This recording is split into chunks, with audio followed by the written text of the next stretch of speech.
الحمد لله وكفى وسلام على عباده الذين اصطفى أما بعد أعوذ بالله من الشيطان الرجيم بسم الله الرحمن الرحيم والله لا يحب الفساد سبحان ربك رب العزة عما يصفون والسلام على المرسلين والحمد لله رب العالمين اللهم صل على سيدنا محمد وعلى آل سيدنا محمد وبارك وسلم اللهم صل على سيدنا محمد وعلى آل سيدنا محمد وبارك وسلم اللهم صل على سيدنا محمد وعلى آل سيدنا محمد وبارك وسلم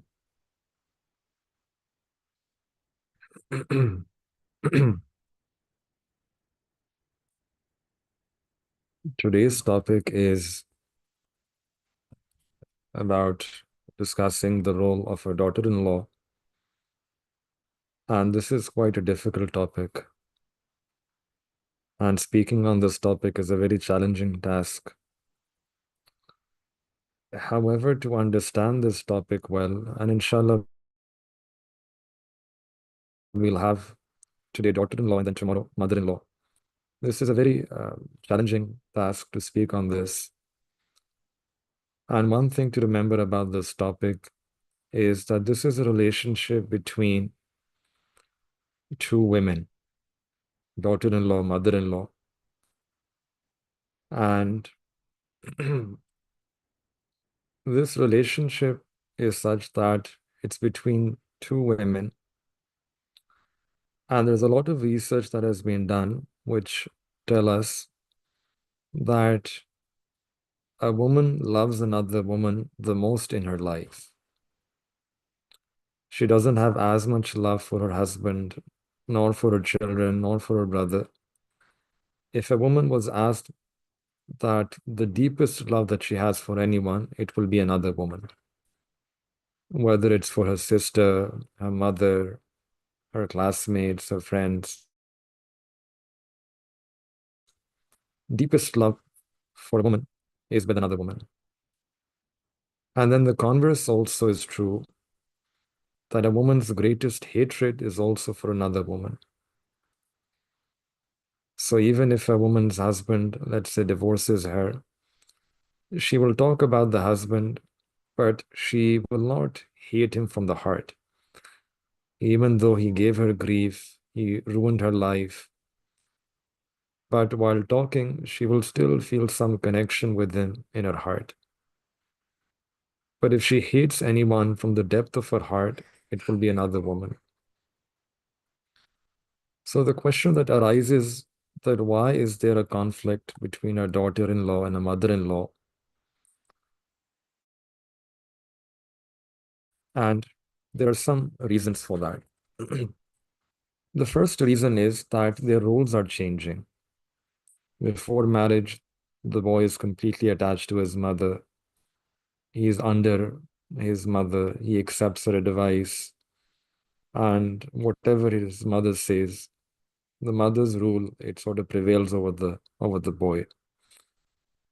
Now, when he gets married, another factor, the wife, she comes in between. And now the husband also has to love his wife, accept his wife's advice, live with his wife with love and affection. So, in all of this, the mother in law, she feels that her son is moving away from her. And the daughter in law feels that now I am married, my husband is mine. So, whatever I say should say Amin to that. What's the need for the mother? What's the need for him to keep himself attached to his mother? So, the daughter in law, her feelings are different. The mother in law, her feelings are different, which is why this tension starts. And then they're trying to compete for primary position in the family. That who gets to have that role. If, for example, in some cultures where they live together as a big family, whose word will be the law in the house, whose advice will be taken, whose final order will prevail. It's like a tug of war. The daughter-in-law, she wants her words to be given weight.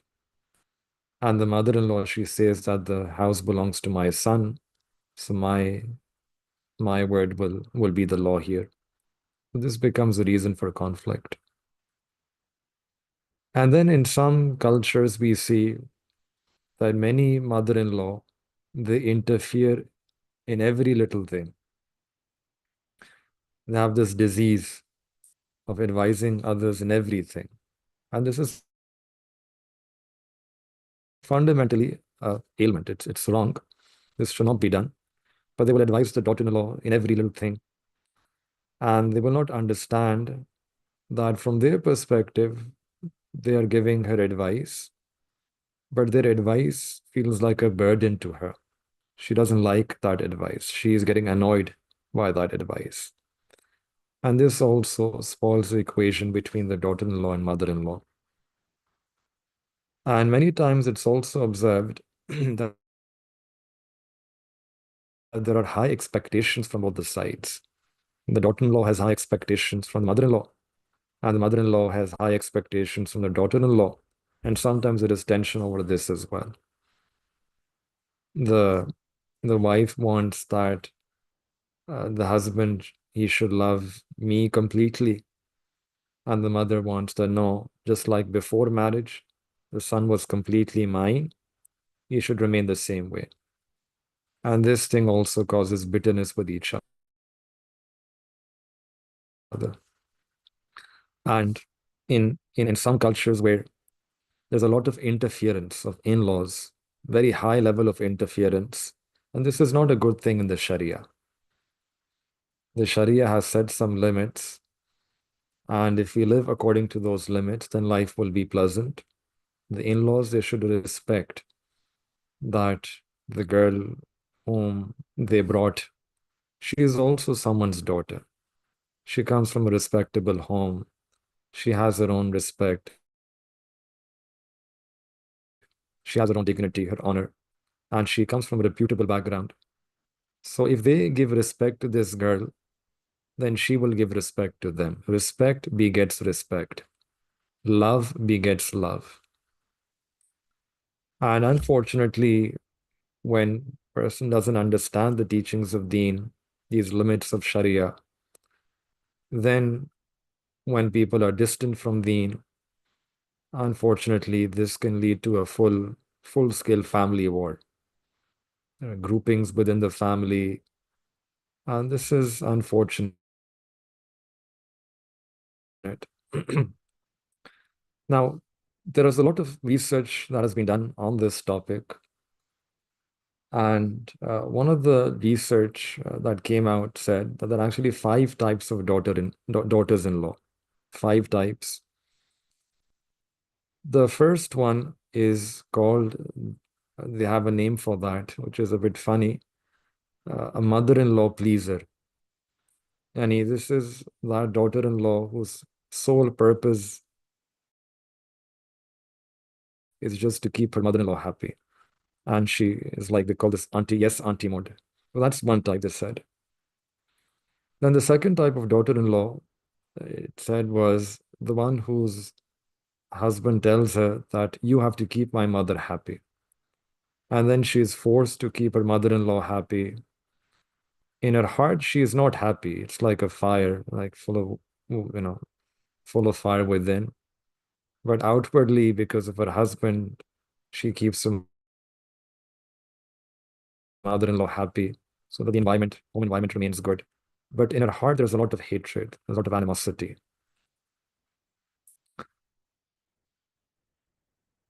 So in the books, there was this joke that was mentioned that there were four girls in one place. Three were unmarried and one was married. And they used to come to a language institute to learn a language. So one day the teacher asked them a question, and the topic was marriage. So the teacher said that, okay, tell me, if you were to keep your, uh, yani, what will you do if you miss your mother-in-law?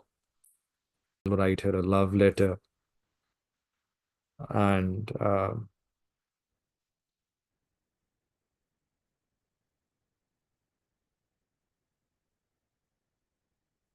I will write her a love letter. I will tell my mother-in-law how much I'm missing her. The second one, she was also unmarried. She replied that I will send her a beautiful card. And on that card, it will be beautifully written that mother-in-law, I miss you. And the third one replied that I will send her a bouquet of flowers and I'll write to her that I miss you. The fourth girl, she was married. And since she was married, when the teacher asked her that, what will you do? What will you do if you miss your mother-in-law? So she replied and she said that I will reload my gun and try again. Right? So this is a second type of mother-in-law, second type of daughter-in-law. So then the third type they mentioned was a strong-willed daughter-in-law, has a strong personality, strong-willed personalities, and they can manage their lives well. They're the ones who can treat their mother-in-law well as well. They keep her like a close relative, but at the same time, they also don't forget the realities of their own life. And generally, such daughters-in-law, they tend to live successful lives. The fourth type of the fourth type of daughter-in-law, they had a particular Ajib name um, called transformer. It's a strange name, a bit strange, but that's the word that they used, a transformer uh, uh, daughter-in-law. And uh, transformer, it means that she's a daughter-in-law who tolerates the mother-in-law's bitter words. She remains silent and she spends her time and she's waiting. She's waiting for her children to grow up and for her position in the house to become strong, and also for the husband to become well attached to her. And then when she reaches a mature age, maturity, the children are with her, husband also cannot stay away from her. Then at that time, she takes revenge on her mother-in-law for all the things that she did at the beginning of marriage. So they call this transformer. And then the fifth type, they said, was an indifferent daughter-in-law. She is one who's indifferent. She might be educated, has pride over her education, her beauty, and she thinks that I have the husband, and she's just involved in herself. Does not like interacting too much with the husband's family. So she just keeps the husband busy with herself and doesn't like interacting with the husband's family. And then there was a sixth and the last type of daughter-in-law, which is called the bully daughter-in-law. She lives in the house. And this is that case where the mother-in-law may not be so educated or so intelligent. And she taunts the mother-in-law. She keeps talking. She uh, keeps telling her off.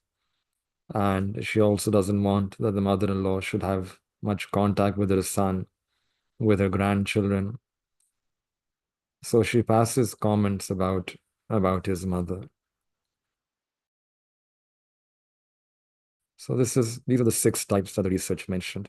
Now, the main question to ask is that how to improve this relationship, how to improve this relationship between mother-in-law and daughter-in-law.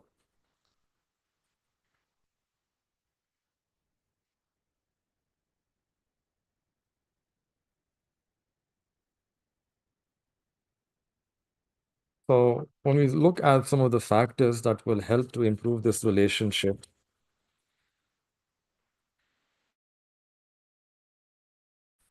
the first is the first is that a daughter-in-law, she should try to have a clean slate attitude. Forgive and forget. One should always try to keep a clean heart. Keeping malice and hatred and anger, spite, enmity in the heart, this is not helpful in any relationship, especially in this relationship. And this is also something which is not liked by Allah Ta'ala. We are in the month of Ramadan, and there's a very famous hadith that on Laylatul Qadr, when Allah Ta'ala's rahmat is at its maximal, at its peak, everyone is forgiven if they turn to Allah subhanahu wa ta'ala in forgiveness and tawbah. But on this night as well, a person who has malice and hatred and enmity for another believer, that person will not be forgiven. So imagine this is something that can degrade a person in the eyes of Allah Ta'ala. A good person is one who keeps their heart clean. So the first point to improve this relationship is to have a clean slate attitude, to learn to forgive, to forget. If something has happened, forget it, forgive it. And then one thing that greatly damages relationships, this relationship in particular, is when one assumes things. And definitely sometimes women, they make this mistake.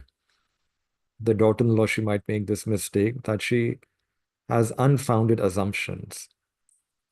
So for example, if the son goes to meet his mother, the wife, she assumes many things. And similarly, if the husband and wife are living together, the mother-in-law, she will assume some things. This assuming, this is not okay. If there is any doubt about something, it's better to ask to clarify. Because what happens is that when a person has these unfounded assumptions, it begins with misunderstandings. It's just a misunderstanding. It's a small thing, misunderstanding. But then that misunderstanding turns into suspicion, what we call su'izan, badgumani.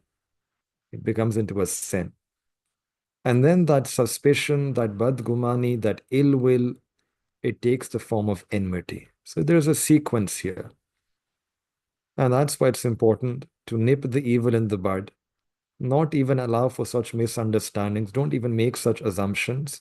Rather ask and try to get the hakikat, know the reality, try to clarify the situation so that we don't end up with the sequence with our misunderstandings, then ill will and suspicion, and then finally leading to a form of enmity. And another point they say to improve this relationship is that both they should always think to improve the relationship, that if there are any bad qualities in the other, there are also good qualities. There is no such person in this world who is 100% perfect. No one. Yes, that person, that being who's 100% perfect, they are angels. 100% bad is shaitan. Human beings, they are a mixture of both. We'll have some good qualities, and then everyone has their own bad qualities. So a good person is one where their good qualities are more than their bad qualities. And a bad person, they say, is one where the bad qualities are more than the good qualities. So in a relationship, it's important that when everyone is imperfect, no one is perfect, that we try to focus on the good qualities of the other person and take benefit from them, take benefit from that relationship, while ignoring the bad qualities in the other person. This is the way to benefit from any relationship, and this relationship as well, that we focus on their good qualities and take benefit from them, take advantage of that relationship, while ignoring the bad qualities. So every daughter-in-law, she will have some good qualities. Every mother-in-law will have some good qualities. If we keep this positive thinking, it becomes easier to improve the relationship. And this is also something that we see in the hadith of the Prophet ﷺ as well, that the Prophet ﷺ said that if you dislike something about a woman, about your wife, then look at it a second time. Look at it a second time. There are many things in her that you will also like. So if there are some disliked things, there will also be some liked things. Keep those liked things in front of you and live a life of love and affection. We are human beings, we're not angels. So weaknesses and shortcomings are possible in every human being. But if we can live a life with love, we will not just win the heart of the other person, but more importantly, we can also please Allah Ta'ala. Then the next point is that, and this is important, then even if you have something unpleasant in your heart, don't say unpleasant words with your tongue. Because if there is something in your heart, and when you utter it with your tongue, it then becomes an open war. So one should not say any word from their tongue that seems unpleasant. Our mashayikh, they teach that out of all the ailments, there are so many ailments, so many diseases, sicknesses, but the worst ailment is the ailment of the heart. In the physical ailments as well, we see that if a person has a heart problem, it's considered to be very serious. And just like that, there are so many spiritual ailments, but among the spiritual ailments, the worst spiritual ailment and disease is the disease of the heart. And among the diseases of the heart, the worst disease is to break the other person's heart. Dil azari, to break the other person's heart. And that's why one has to be really careful with their tongue, with their speech, with their deeds. That don't say, don't do anything that could break the other person's heart. We talk about leaving so many sins, but this is something which we don't give it that much importance. In fact, this is one of the greatest diseases of the heart, to break the other person's heart. Why? Because qalbi mu'min arshullah. The qalb, the heart of a person is where the arsh of Allah subhanahu wa ta'ala. Allah ta'ala resides in that heart. That's the heart which can feel nearness to Allah subhanahu wa ta'ala. So why break that? Why break that area which is the home of Allah subhanahu wa ta'ala's tajalliyat? So in this relationship as well, if there is something, one should not utter it with their tongue. Right words at the right time, they're like diamonds. And that has great value. Then another good principle for strengthening this relationship is that the gifts of love should be exchanged with each other. And if any daughter-in-law wants to improve a relationship, she should use this advice of the Prophet ﷺ, tahadu tahabu. Give gifts, for this will increase in mutual love. This creates mutual love. And the point is not, again, the value of the gift, rather it's the thought that matters. So give gift. If, let's say the mother-in-law, she lives far away, then the daughter-in-law, she should frequently phone, keeping in touch by phone. This is half the meeting. If you can't meet them, keep in touch by phone, maybe once a week, or maybe some people do it daily. That's also good. But keeping in touch by phone, that's also necessary. When you get to meet them, then give them compliments, compliment them for their looks, for their clothing. When you interact with them, look at them, smile, talk with a cheerful face, and just small things like these. And love will automatically come into the mother-in-law's heart. The the daughter-in-law, she should empathize. And there's a beautiful sort of principle. We can have 100 principles, but one principle for those 100. This one broad principle that can cover 100 principles is our Sharia is so beautiful that has given this one principle. And what is that principle? The Sharia says that before marriage, a girl has one mother and one father. When she gets married, now she has two mothers and two fathers. So it's given the status of mother.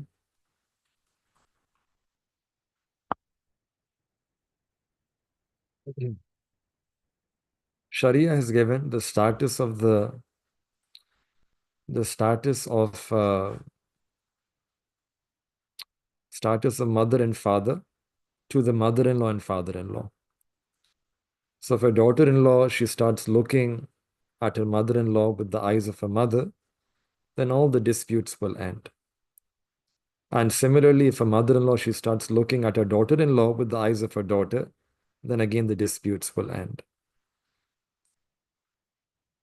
The issue and the trouble begins when the laws for the daughter-in-law are different and the laws for their own daughters are different. When there is a farak, when there is a difference between daughter-in-law and daughters, that's when bitterness begins to come into one's life.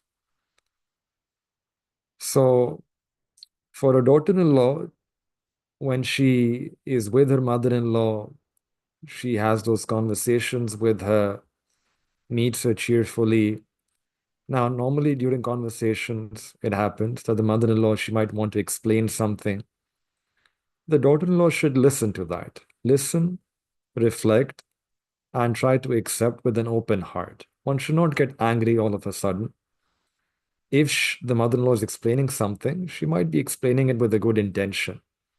She might be saying it because the benefit is only for the daughter-in-law, that her habits become good, or there's some shortcoming that can end. She becomes a good person. So one should not automatically assume things and become upset that why is she saying this to me? Why does she want to correct me?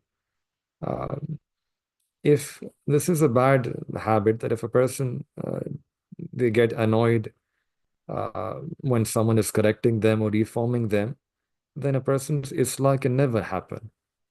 It's only when we present ourselves, when we are open to criticism, when we are open to hearing others, when we are open to listening what others have to say, that is when a person's Islah can take place. They can improve their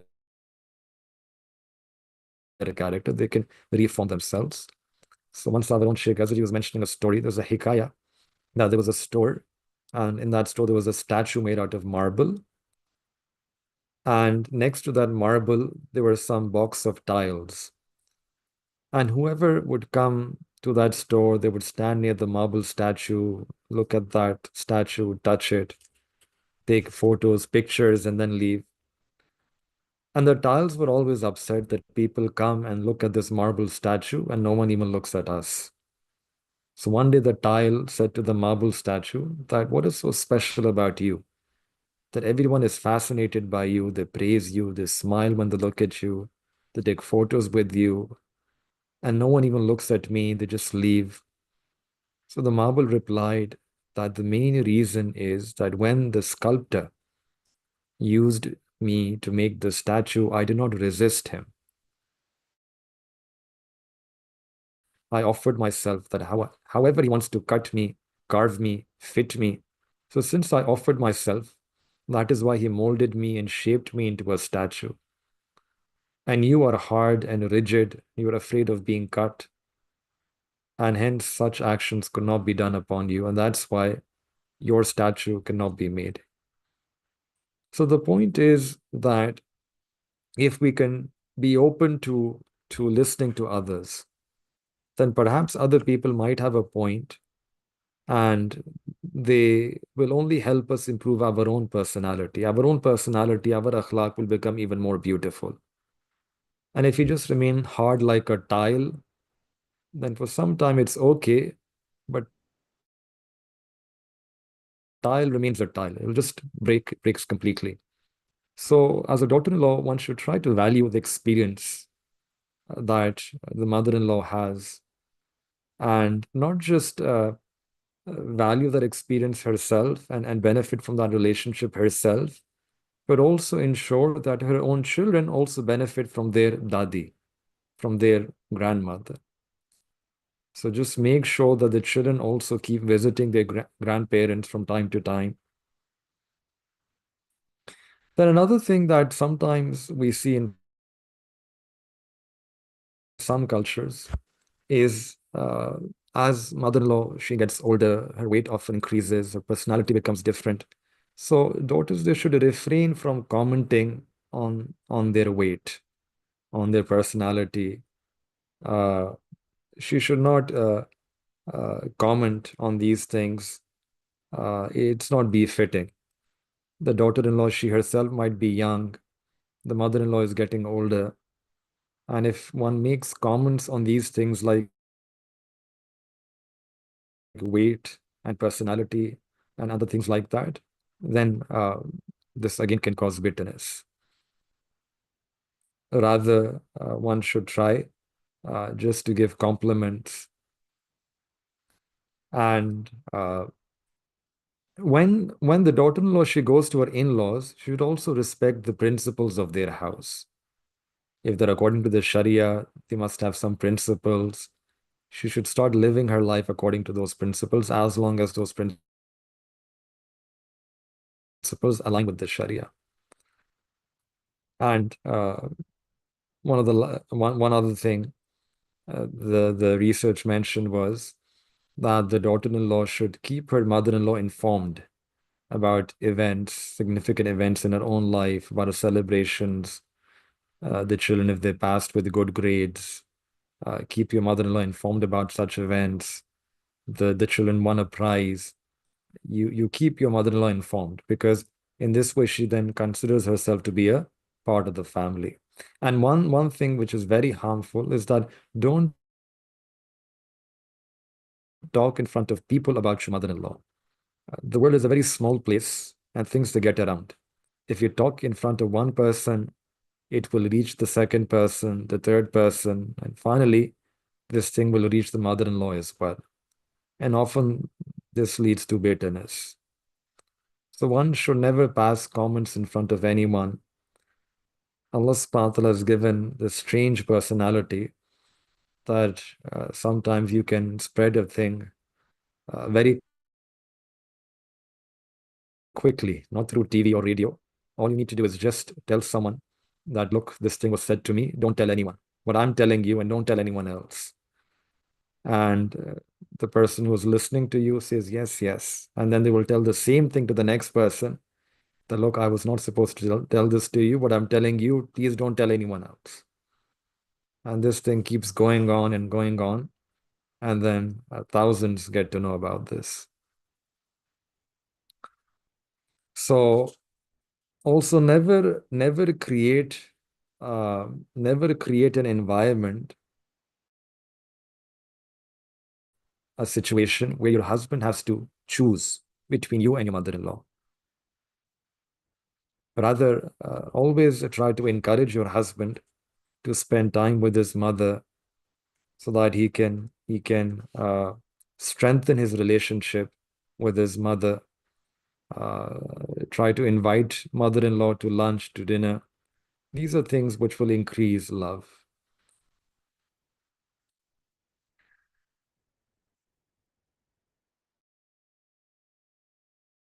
There was also then another part of this discussion is there was a research that looked at was done in university. Uh, they said they wanted to look at some of the complaints that the mothers-in-law have with their daughter-in-law. And they conducted interviews from some thousand mother-in-laws. And these were people who were educated, sensible, living very successful lives. That what complaints do you have with your daughter-in-law? And a few points were interesting.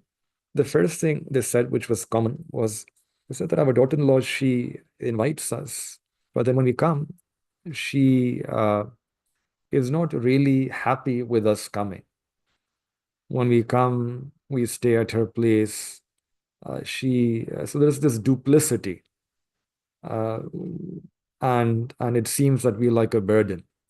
So we should not give this impression that when you invite someone to your home with love, and they accept your invitation and they come, then don't deal with them or treat them in such a way that they begin to view uh, that this is a burden for them. Uh, and another thing they said is that when we call them, they should at least pick up the phone, uh, not ignore our phone, not talk behind our back. This is ghiba. This again goes without saying, applies to all our relationships. Al-ghibatu ashaddu min az-zina. We don't need science and research for this. This is part of our sunnah. That backbiting is worse than zina, and this backbiting, it's even a passive aggression is still aggression. Sometimes a person just it's hidden. One should try to resolve that as well. And another thing they said was that when you buy gifts for your mother-in-law, try to buy something which is better, which is good, uh, not the most useless thing. You're buying everything for everyone else, and for the mother-in-law, you're buying that which is the most useless for everyone. So that should not be done. When we buy toys for our children, we buy expensive gifts.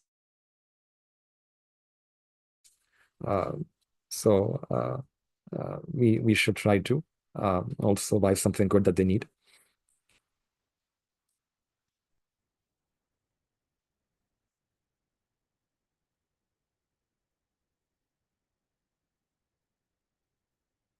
In all of this will take time.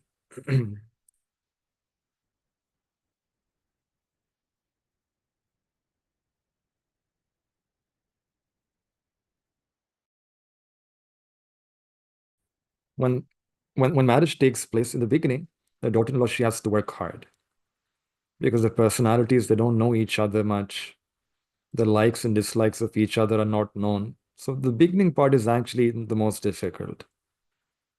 And the daughter-in-law, we need to remember this, that in the beginning, one should try to behave with good manners, with good akhlaq. Whether the heart desires it or not, initially have sabr. Later, when a person begins to live together, gradually love will come into the heart. And when love comes into the heart, then it becomes easy to live with each other with love and affection. In English, they say that you fake it till you make it. That even if and this is a very good principle, it applies in so many different areas of our deen as well, in spirituality as well, that if you're not generous, just fake being generous till eventually Allah Ta'ala places that generosity within you as well. So fake it till you make it. That even if your heart doesn't desire, you respect her, treat her well. And then time will pass by, and with the time, attachment will develop in the heart, and then becomes easy to live with the mother-in-law with love and affection. So in the books, there's a story, which is a very interesting story about this, that her daughter-in-law, she was very troubled by her mother-in-law. And one day she went to her doctor and she told him that my mother-in-law, she's made my life very difficult. So I just want you to give me something I can rid myself of this trouble. The doctor was very intelligent. He said that, look, if your mother-in-law is so strict, then why don't you get rid of her? And the daughter-in-law, she became very happy that, yes, exactly, that's what I want. So the doctor said that the way to do it is to give her poison. And he asked her, do you give her milk every day? And she said, yes, I give her milk with cereal in the morning. He said, just add this poison inside the milk, and she will eat it, and then she will die. And then you will be free. And the daughter-in-law, she became very happy. But the doctor then said that just keep one thing in mind, that if you give her poison in this way, then everyone will blame you that you did something, you killed her, and a case will be filed against you. So the way to do this is that we will give her slow poison. And she asked him, what do you mean by slow poison? He said that you need to start feeding her that poison. Its effect will appear after 1 year, and then your mother-in-law will die after 1 year. But you'll have to live with her for 1 year. And she's thinking that, okay, 1 year is easy, then I'll be free. So she agreed to this. And then the doctor said there's one more thing, that when you start giving her poison, you will have to maintain a very loving relationship with her outwardly. You should need to smile. This 1 year that you're living with her, have a very, very loving relationship with her outwardly. Smile at her, laugh, do her work, do her khidmah, make her happy, so that no one even suspects you that you have given her slow poison. Just treat her like your mother, the way you love your mother, the way you serve your mother, the way you do work for your mother. Just practice that for 1 year. And she said, okay, I'll spend 1 year with this in this manner. So then the doctor gave her some powder and said that keep mixing this powder in the milk every day. It's just a matter of 1 year, and then you'll be free. So the girl came back and she started mixing that daily in the milk, and she used to give it every day in the morning. And she kept thinking in her heart that now it's just a matter of a short time and I'll be free. Now, what happened is at the same time, she also stopped getting angry at her mother-in-law's words. She talked to her with love and affection. She would spend time with her so that no one would suspect. Uh, and as she continued spending time in this manner with love, with affection, Allah Ta'ala has made hearts in such a way that if you try to live with love and affection, even if you're faking it, even forcibly, if you try to live in that way, then after a short time, there is a real attachment that will develop for each other. This is the way Allah Ta'ala has made us. That if you try to live, make that mujahida, you struggle, you strive, you force it, then eventually you will get the hakikat. If you have the surat, it's only a matter of time when you can get the hakikat as well. So she started loving her in such a way, and really loving her in such a way as she loved her own mother. Now, when you love your own mother, you don't want her to die. And then this thought came to her mind that now only 2 months are left. And after 2 months, she will die. After 1 month, she will die.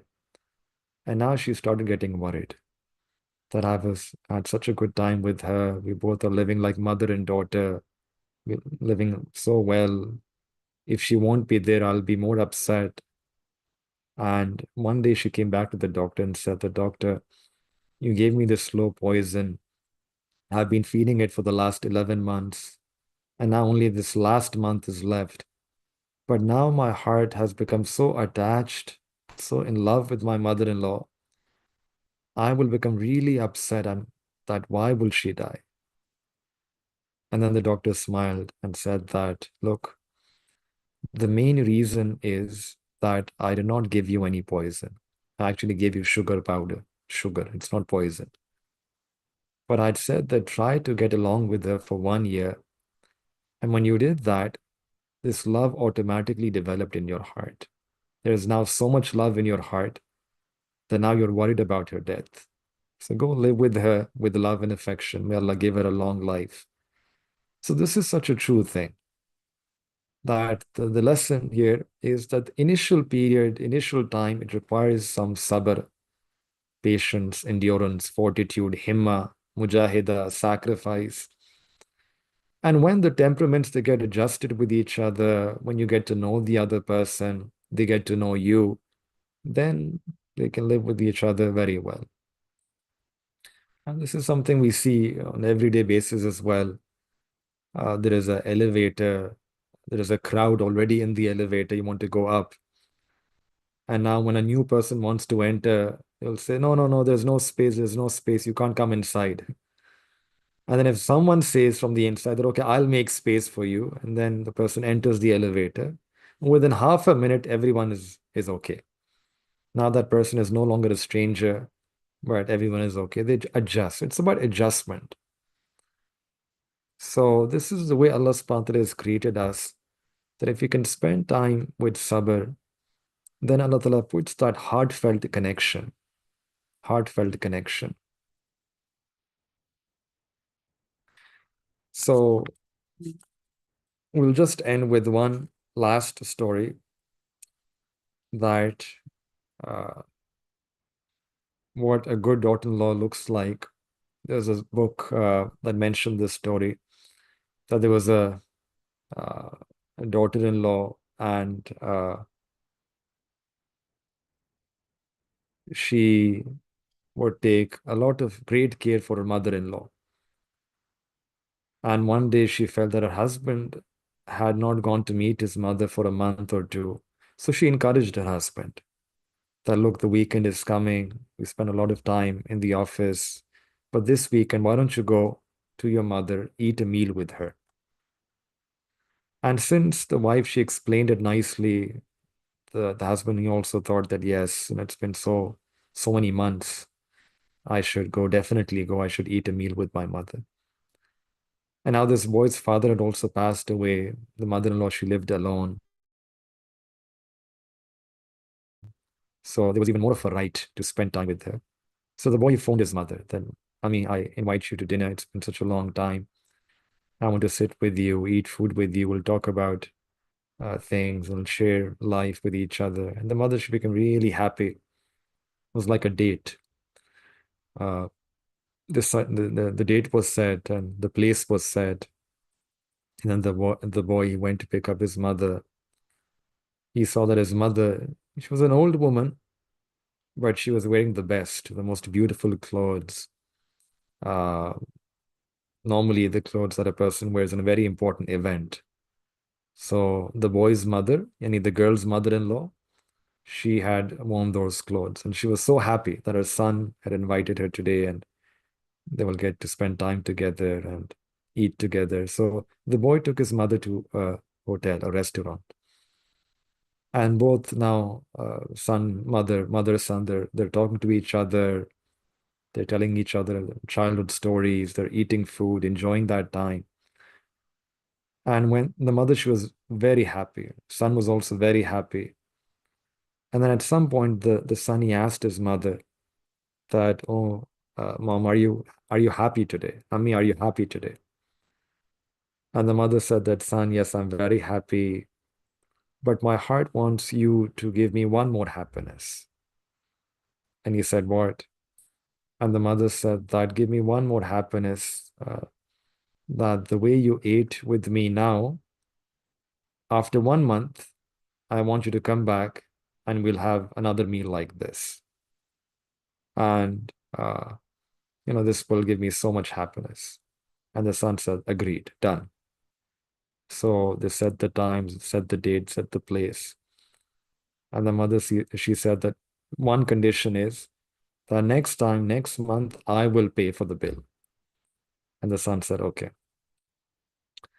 So the mother, she was also very happy.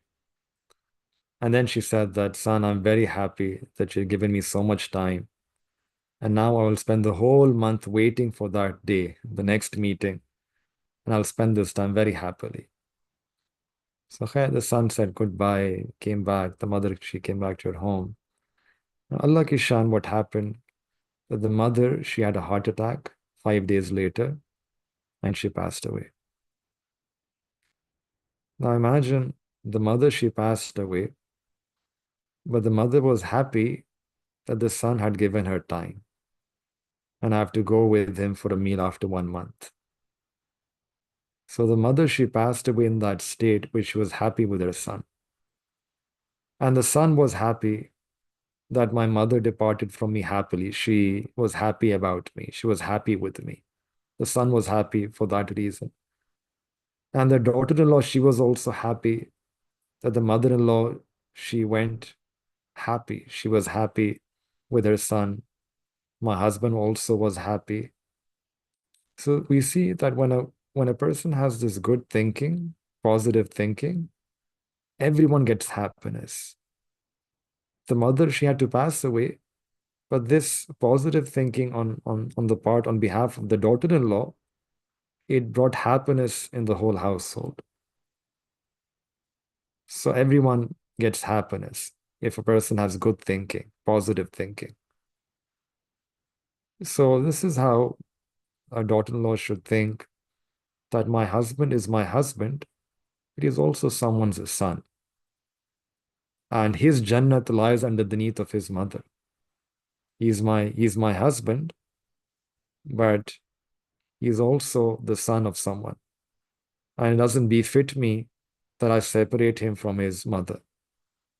My husband's Jannat lies there.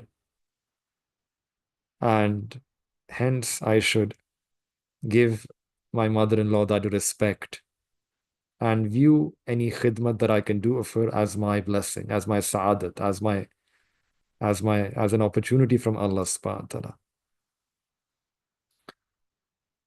So in this way, we can have this love and affection. Also, the mother needs some time. When the daughter-in-law takes care of the mother-in-law takes care of her daughter-in-law, then inshallah this love and affection will increase from both the sides.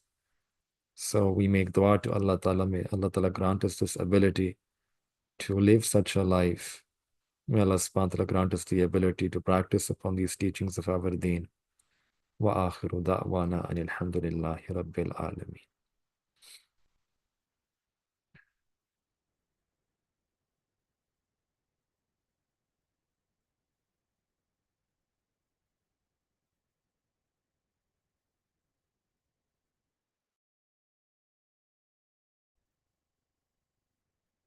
سبحان ربي العلي الوهاب اللهم صل على سيدنا محمد وعلى آل سيدنا محمد وبارك وسلم ربنا تقبل منا إنك أنت السميع العليم وتب علينا إنك أنت التواب الرحيم وصلى الله تعالى على حبيبه خير خلق محمد وعلى آله وصحبه أجمعين آمين برحمتك يا أرحم الراحمين.